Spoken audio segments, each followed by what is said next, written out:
तो स्वागत है आप सभी का हमारे चैनल की एक बिल्कुल ही नई वीडियो के अंदर, जहां पर आज की इस वीडियो के अंदर हम बात करने वाले हैं मार्वल की तरफ से आने वाली डेयरडेविल बॉर्न अगेन सीरीज के बारे में। ये Daredevil born again series Marvel की तरफ से आने वाली इस साल की पहली लाइव एक्शन सीरीज है। एंड अगर हम बात करें इस सीरीज की स्टोरी और कैरेक्टर्स की, तो ये मार्वल की डेयरडेविल बॉर्न अगेन सीरीज और इसके सारे कैरेक्टर्स नेटफ्लिक्स पर आने वाली डेयरडेविल सीरीज से पूरी तरह से कनेक्टेड है। और इसीलिए डेयरडेविल बॉर्न अगेन सीरीज के अंदर कोई नई स्टोरी नहीं है, बल्कि इसकी स्टोरी को वहीं से स्टार्ट किया जा रहा है जहाँ पर नेटफ्लिक्स की डेयरडेविल सीरीज एंड हुई थी। बस फर्क सिर्फ इतना है कि इन दोनों की कहानी के बीच में 6 साल का गैप होने वाला है। और अगर हम आज की बात करें तो आज के दिन मार्वल ने डेयरडेविल बॉर्न अगेन सीरीज के पहले 2 एपिसोड्स को रिलीज किया है। एंड आज की वीडियो में मैं इन्हीं दोनों एपिसोड्स की स्टोरी को आप सभी के सामने एक्सप्लेन करने वाला हूँ। सो दोस्तों, वीडियो काफी बढ़िया है, इसलिए आप सभी से पूरे एंड तक जरूर देखना। और अगर आपको ये वीडियो पसंद आती है तो आप सभी वीडियो को लाइक जरूर करना। बाकी जिन्होंने चैनल को सब्सक्राइब नहीं कर रखा है वो जल्दी से हमारे चैनल को सब्सक्राइब भी कर लेना। एंड आप सब्सक्राइब बटन के बगल के बेल आइकन को भी ऑल पर सेट कर लेना, ताकि आप हमारे चैनल की सारी लेटेस्ट वीडियोस को सबसे पहले देख सकें। सो फिर चलिए दोस्तों, अब हम बिना किसी देरी के आज की इस कमाल की वीडियो को स्टार्ट करते हैं। तो दोस्तों, इस सीरीज के पहले एपिसोड की स्टार्टिंग होती है मैट मुर्डॉक से, जो कि इस टाइम पर अपने बेस्ट फ्रेंड्स यानी कि फॉगी लैंसन और कैरन पेज के साथ होता है। हम ये देखते हैं कि ये तीनों रोज की तरह अपना काम खत्म करके रात को आपस में मिलते हैं और थोड़ा सा हैंग आउट करने के लिए एक बार के अंदर जाते हैं। और इस बार के अंदर आके वो तीनों ड्रिंक्स पीने लगते हैं। हम ये जानते हैं कि मैट मुर्डॉक,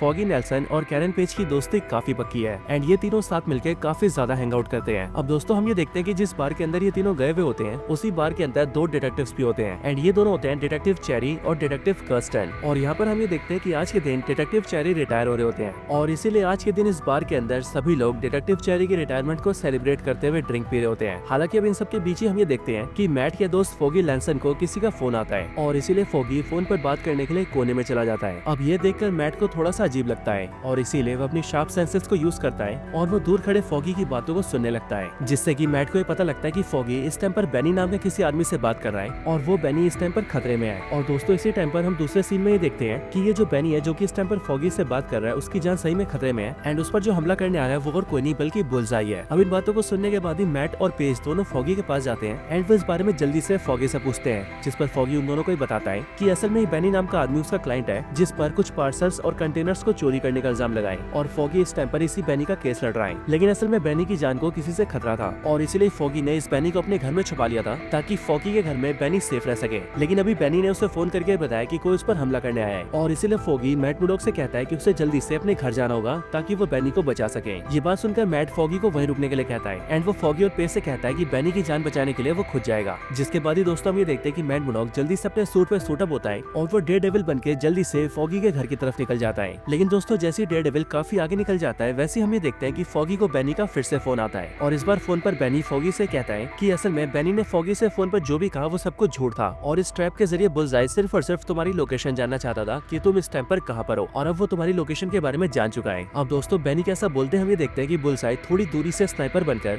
फॉगी लैंसन की छाती में गोली मार देता है, जिसके बाद गोली लगते ही फॉगी जमीन पर गिर जाता है। ये देखकर बार के अंदर से 2 गार्ड्स बाहर आते हैं, लेकिन बुलजाई देखते ही देखते उन दोनों को भी गोली से जान से मार देता है और फिर उनको मारने के बाद वो कैरन पेज को मारने आता है। लेकिन बुलजाई पेज पर हमला करता कि उससे पहले हम ये देखते हैं कि वहाँ पर डेयरडेविल वापस आ जाता है और वो बुलजाई पर अटैक करके उसे सीधा बार के अंदर घुसा देता है। जिसके बाद ही डेयरडेविल और बुलजाई दोनों के बीच बहुत ही खतरनाक फाइट स्टार्ट हो जाती है। अब इस फाइट के अंदर डेयरडेविल का ये प्लान होता है कि वो जल्दी से बुलजाई को हरा दे एंड बुलजाई को हराने के बाद वो पेज के साथ मिलकर फॉगी को हॉस्पिटल लेकर जाए। लेकिन दोस्तों, हम ये देखते हैं कि इस फाइट के अंदर बुलजाई डेयरडेविल पर काफी भारी पड़ता है एंड वो डेयरडेविल की बॉडी में कई सारे चाकू घुसा देता है। लेकिन दोस्तों, इसी टाइम पर डेयरडेविल अपने सेंसेस के थ्रू ये जान जाता है कि उसका दोस्त फॉगी, जिसे बुलजाई ने गोली मार दी थी, उसकी अब मौत हो चुकी है। और अब इसीलिए इस बात को जानते डेयरडेविल बहुत ज्यादा गुस्से में आ जाता है एंड वो अपने हीरोगिरी वाले सारे आदर्शों को भूल जाता है और फिर इसीलिए वो जल्दी से बुलजाई को पकड़ता है एंड उसे पकड़ के छत से नीचे फेंक देता है। और छत से गिरने की वजह से बुलजाई की मौत तो नहीं होती है, लेकिन वो बहुत ज्यादा जख्मी हो जाता है। इसके बाद डेयरडेविल भी जल्दी से अपने मास्क उतारता है और अपने घुटनों के बल बैठकर अपने दोस्त के लिए रोने लगता है। लेकिन दोस्तों, इतने में जो डिटेक्टिव चेरी होता है वो उसके पास आ जाता है एंड वो डेयरडेविल को देखकर ये जान जाता है कि मैट मुर्डॉक ही डेयरडेविल है। अब दोस्तों, इसके बाद ही सीन शिफ्ट होता है और हमें पता लगता है कि अब पूरे 1 साल बीत चुके हैं। यहाँ पर हम सबसे पहले मैट मुर्डॉक को देखते हैं, जहाँ पर हमें पता लगता है कि आज से 1 साल पहले जब उसके दोस्त फॉगी की मौत हुई थी, तब उस बात का उसे इतना ज्यादा झटका लगा था कि उस दिन के बाद से मैट मुर्डॉक ने डेयरडेविल बनना हमेशा के लिए छोड़ दिया था और इसीलिए इस पूरे 1 साल के अंदर मैट मुर्डॉक ने कभी भी डेयरडेविल की कॉस्ट्यूम पहनी नहीं है। साथ ही साथ आज भी मैट मुर्डॉक अपने दोस्त को बहुत याद करता है। लेकिन दोस्तों, इसी टाइम पर हम मैट मुर्डॉक के घर के न्यूज चैनल को देखते हैं, जहाँ से हमें पता लगता है कि डेयरडेविल के न होने की वजह से न्यूयॉर्क सिटी के अंदर काफी ज्यादा क्राइम बढ़ गया है और इसीलिए न्यूयॉर्क सिटी के जो लोग हैं वो भी सेफ फील करना छोड़ चुके हैं एंड उन्हें अपने शहर में रहने में काफी ज्यादा खतरा लगता है। और इसीलिए यहाँ से हमें पता लगता है कि न्यूयॉर्क सिटी के अंदर डेयरडेविल की बहुत ज्यादा नीड है। लेकिन दोस्तों अब इसके बाद ही सीन शिफ्ट होता है और हम सीधा विल्सन फिस्क को देखते हैं, यानी कि किंगपिन को। लेकिन उसकी एक झलक के बाद ही हमें सीधा वेनिसा दिखाई जाती है, यानी कि किंगपिन की वाइफ। और ये किंगपिन की वाइफ यानी कि वेनिसा फिस्क इस टाइम पर किंगपिन का सारा काम संभाल रही होती है। यहाँ पर हमें किंगपिन के बारे में पता लगता है कि वो काफी टाइम से कहीं पर गया हुआ है और इसीलिए तब से लेकर अब तक उसके सारे क्राइम के कामों को वेनिसा संभाल रही है। लेकिन दोस्तों यहीं पर ही किंगपिन की एंट्री होती है, जो कि अपनी वाइफ वेनिसा से मिलता है एंड वो उससे कहता है कि अब मैं वापस आ चुका हूँ और अब मैं कहीं नहीं जाने वाला। अब दोस्तों यहाँ पर किंगपिन और वेनिसा की बातों से हमें पता लगता है कि असल में बीते कई महीनों से किंगपिन की रिकवरी चल रही थी, लेकिन अब वो पूरी तरह से ठीक हो चुका है। और दोस्तों मेरे ख्याल से ये सब होने का रीजन माया थी, क्योंकि अगर आप सभी को याद हो तो होकाई सीरीज के एंड में हमने देखा था कि वहाँ पर माया किंगपिन की दोनों आंखों में गोलियां मार देती है और उन दोनों गोलियों के लगने से किंगपिन मरता तो नहीं है, बट उसे रिकवर होने में कई महीने लग चुके हैं। लेकिन अब फाइनली वो पूरी तरह से ठीक है। अब यहाँ पर किंगपिन वेनिसा को बताता है कि वो इस बार मेयर्स के इलेक्शन के लिए खड़ा हो रहा है और इस इलेक्शन के अंदर उससे 25,000 लोगों ने साइन करके वोट दिया है और इसलिए वो जानता है कि वो इस बार न्यूयॉर्क सिटी का मेयर बनकर ही रहेगा। लेकिन दोस्तों अब इसके बाद ही सीन शिफ्ट होता है और हम सीधा कोर्ट रूम देखते हैं, जहाँ पर इस टाइम पर मैड मुर्डॉक,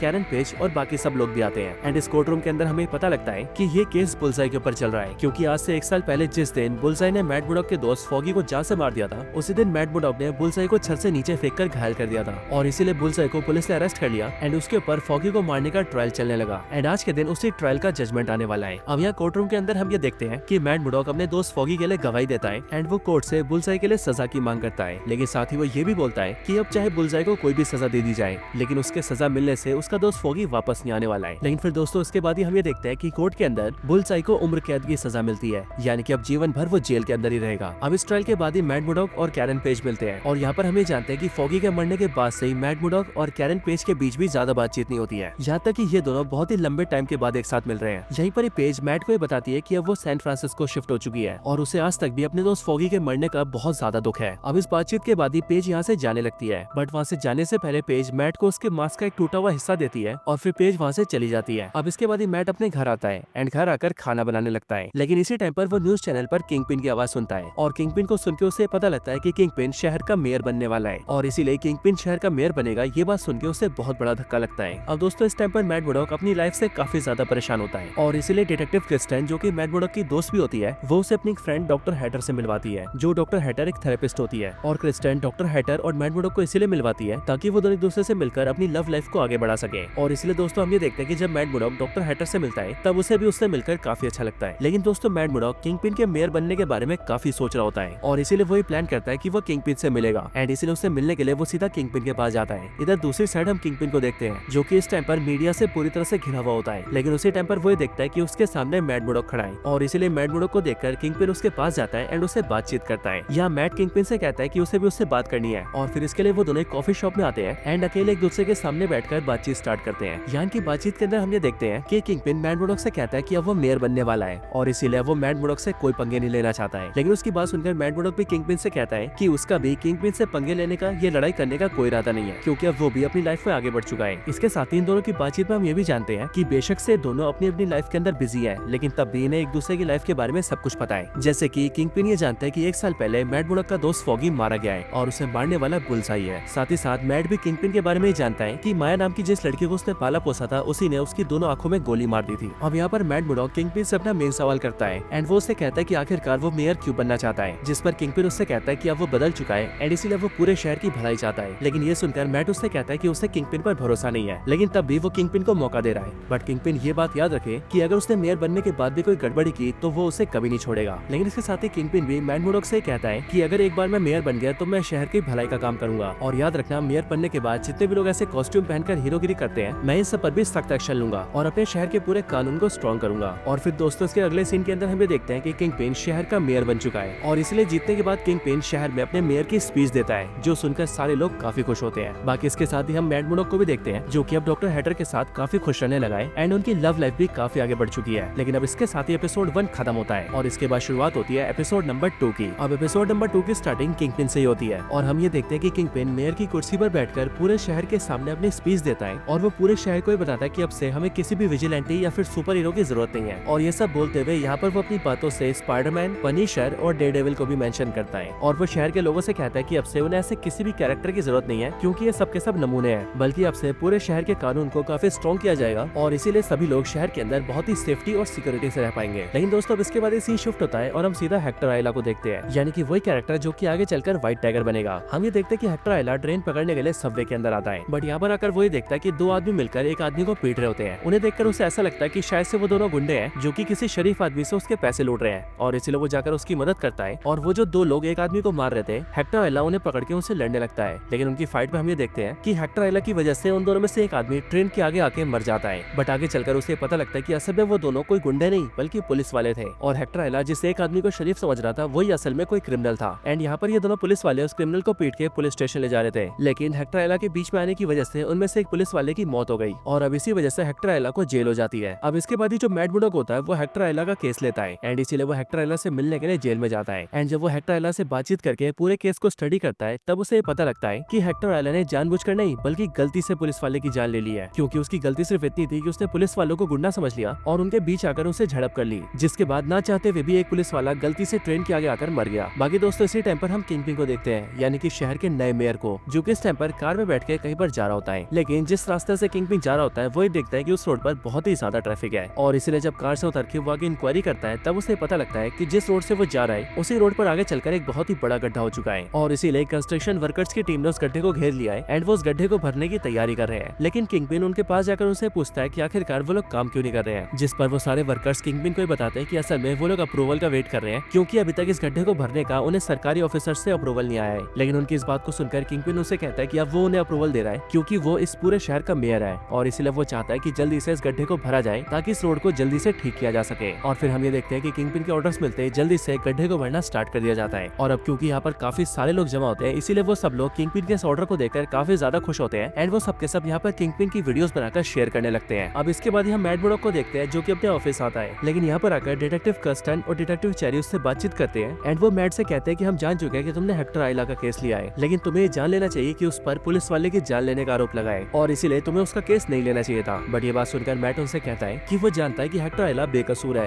क्योंकि उसने पुलिस वाले की जान जानबूझकर नहीं बल्कि अनजाने में ली है, और इसी वजह से उसने उसका केस लिया है। लेकिन दोस्तों मैट की बात सुनकर डिटेक्टिव कर्स्टन और चेरी उससे कहते हैं कि असल में हम तीनों एक ही फर्म के अंदर काम करते हैं, और इसीलिए अगर मैट बुलडॉग इस केस को हार जाता है तो उससे उनके पूरे लॉ फर्म की बदनामी होगी। इसके साथ ही जो न्यूयॉर्क की पुलिस डिपार्टमेंट है वो पूरी तरह से हेक्टर आयला के पीछे पड़ी हुई है, और इसीलिए उन्होंने चार्जशीट के अंदर ये बात लिख दी है कि हेक्टर आयला ने सीधा पुलिस वालों पर हमला किया और उनमें से एक की जान ले ली, और साथ ही उन्होंने ये भी बोला कि उस टाइम पर वो दोनों पुलिस वाले किसी से लड़ भी नहीं रहते, ना ही किसी को मार रहे थे, एंड इसीलिए इन सब चीजों की वजह से ही हेक्टर आयला का केस पूरी तरह से कमजोर हो चुका है। और रही बात न्यूयॉर्क के पुलिस डिपार्टमेंट की, तो पूरा पुलिस डिपार्टमेंट तुम्हारे खिलाफ हो चुका है। लेकिन दोस्तों अब इसके बाद सीन शिफ्ट होता है और हम ये देखते हैं कि हेक्टर आयला का केस कोर्ट के अंदर आता है। यहाँ कोर्ट में जज के सामने हेक्टर आयला को रिप्रेजेंट करता है मैट बुलडॉग, लेकिन मैट ये देखता है कि उसके खिलाफ जो लॉयर है जो कि बेसिकली न्यूयॉर्क पुलिस डिपार्टमेंट को रिप्रेजेंट कर रहा है, वो शहर का काफी बड़ा डिस्ट्रिक्ट अटॉर्नी है जिसका नाम है हॉगबर्ग, और ये हॉगबर्ग शहर का काफी बड़ा लॉयर है। एंड इसी वजह से हम ये देखते हैं कि यहाँ पर जब मैट बुलडॉग कोर्ट में जज से हेक्टर आयला को बेल देने के लिए कहता है, तब उसकी बात सुनकर जज बेल को बर्खास्त कर देता है, एंड वो कहता है कि हेक्टर आयला के ऊपर पुलिस वाले को जान से मारने का आरोप है, और इसीलिए किसी भी सूरत में उसे बेल नहीं दी जा सकती। एंड फिर ये बोलने के बाद ही जो जज होता है वो केस को खारिज कर देता है, और वो हेक्टर आयला को जेल में डालने के ऑर्डर्स दे देता है। अब दोस्तों इसके बाद सीन शिफ्ट होता है और हम सीधा विल्सन फिस्क के ऑफिस को देखते हैं, यानी कि उसके मेयर ऑफिस को, जहाँ पर इस टाइम पर उससे मिलने के लिए एक जर्नलिस्ट आती है। वो जर्नलिस्ट किंगपिन के ऑफिस में आती है एंड उससे बातचीत करती है, और यहाँ पर हमें पता लगता है कि ये जर्नलिस्ट और कोई नहीं बल्कि नेटफ्लिक्स पे आने वाली डेयरडेविल सीरीज में दिखने वाले बेन यूरिक की भतीजी है। बट ये जो बेन यूरिक था उसकी पहले वाली डेयरडेविल सीरीज के अंदर मौत हो गई थी, और अब इसीलिए डेयरडेविल बॉर्न अगेन के अंदर हमें उसकी भतीजी दिखाई जा रही है। यहाँ पर ये किंगपिन को भी बताती है कि असल में न्यूयॉर्क पुलिस डिपार्टमेंट के अंदर काफी सारे ऐसे पुलिस ऑफिसर्स हैं जो कि किंगपिन के यानी कि विल्सन फिस्क के खिलाफ है। यहाँ तक कि जो पुलिस कमिश्नर है वो भी विल्सन फिस्क के खिलाफ है, एंड इसीलिए वो आपसे मिलना तक नहीं चाहता है। हालांकि जर्नलिस्ट यहीं पर ही विल्सन फिस्क से उसकी वाइफ वेनिसा के बारे में भी पूछती है, लेकिन विल्सन फिस्क यानी कि किंगपिन यहाँ पर उसे अपनी वाइफ वेनिसा के बारे में कुछ नहीं बताता है, एंड वो ये बहाना मार देता है कि उसके पास अभी टाइम नहीं है। लेकिन दोस्तों असल बात तो ये होती है कि वेनिसा ने विल्सन फिस्क को छोड़ दिया होता है, और इस टाइम पर वेनिसा एडम नाम के किसी और आदमी को डेट कर रही होती है। अब इसके बाद ही विल्सन फिस्क अपने ऑफिस से निकलता है एंड वो सीधा न्यूयॉर्क पुलिस डिपार्टमेंट के कमिश्नर से मिलता है ताकि वो उससे मिलकर आपस की दूरियों को दूर कर सके। लेकिन जब वो कमिश्नर से मिलता है तब हम ये देखते हैं कि कमिश्नर उसे बहुत बुरा भला कहता है, एंड वो किंगपिन से ये भी कहता है कि मैं जानता हूँ कि तुम अंदर से बहुत ही बुरे इंसान हो और बिल्कुल पहले जैसे हो, और इसलिए भूल जाना कि मैं कभी तुम्हारा साथ दूंगा। अब दोस्तों इसके बाद ही सीन शिफ्ट होता है और अगले सीन के अंदर हम डिटेक्टिव कर्स्टन और डिटेक्टिव चेरी को देखते हैं। यहाँ पर ये दोनों मैट के केस को लेकर सीधा हेक्टर आयला के घर जाते हैं, और हम ये जानते हैं कि इन दोनों को ये पता होता है